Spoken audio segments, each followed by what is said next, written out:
Richard was talking about that, the requirements, the law, the rules of the college there, that they had to read scriptures twice a day, memorize scriptures, they had to study, they had to pray. Wasn't he encouraged to pray too? Yes. And so, You had to develop a prayer. you know, because of all that has pretty much diminished Yes. as far as the teaching in the universities. We're picking on Harvard tonight, Yeah. but so many other universities have done the same thing. Yes. You said earlier about some of the other universities started out as Bible college that you know of. Princeton was one, Yes. Seminaries. and seminaries. Yes. They were turning out preachers, weren't they? That's right. And Yes, they were. so they. In fact, we'll talk about him later on, but Jonathan Edwards, who's considered to be one of the greatest Yeah. preacher, even a philosopher in American history, My wife's going to comment about this button. considered by many historians to be Yeah. one of the greatest preacher, theologian, philosophers that America's ever produced, was Right. actually president of Princeton University Right. at one time. He was actually president. And of course, Jonathan Edwards is largely responsible for the Great Awakening Yeah, he was. that came to America, the revival that took place. And of course, he's very famous for his sermon, "Sinners in the Hands of an Angry God," which really precipitated the Great Awakening that came to America. I'll let you get back to your subject okay, here in yes. a second. I want to just read this part about the faith of the founders. I'm reading out the Patriotic Bible. While much has been written in recent years to try to dismiss the fact that America was founded upon the biblical principles of Judeo-Christianity, all the revisionism in the world cannot change the facts. Anyone who examines the original writings, personal correspondence, biographies, and public statements of the individuals who were instrumental in the founding of America will find an abundance of quotations showing the profound extent to which their thinking and lives were influenced by a Christian world view.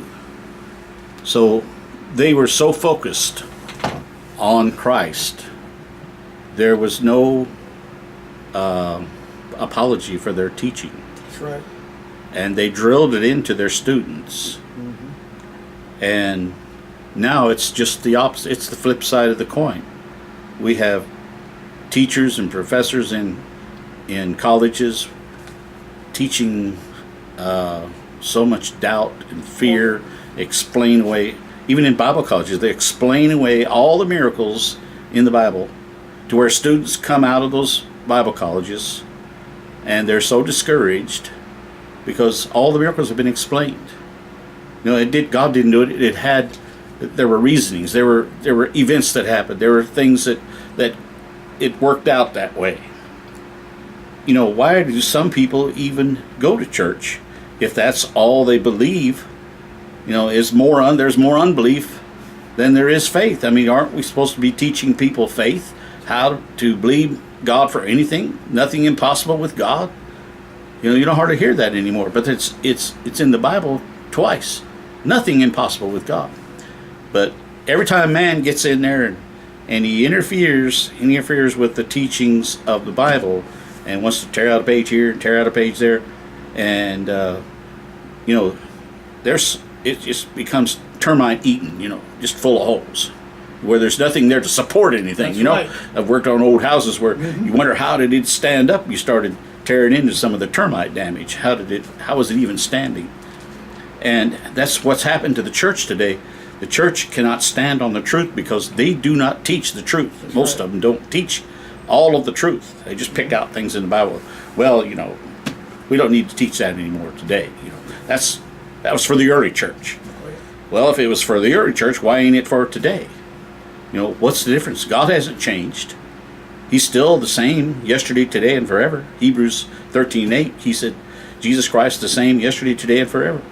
He hasn't changed. In the Old Testament, he said, I am the Lord, I change not.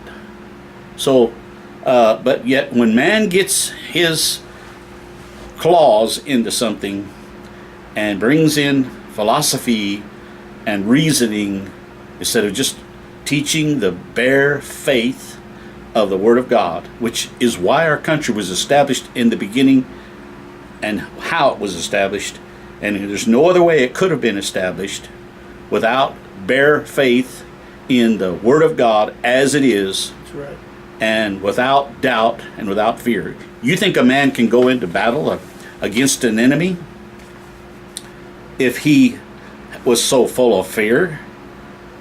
But a man can go into battle if he has faith in God, because God takes away the fear. Psalm says in the beginning, it says that the fear of the Lord is the beginning of wisdom. So if we're going to have any wisdom at all, we begin to fear the Lord, and we begin to follow Him. Not because He's standing there with a big hammer going to hammer us in the ground, although I think He'd like to do that to some folks, you know. But I don't know if they learned their lesson or not, if God did do that. But I'm going to let you have it back because I'm getting to preaching here now. Yeah. So That's we're okay. going to go back to you, and you got some good right. stuff there. Yeah.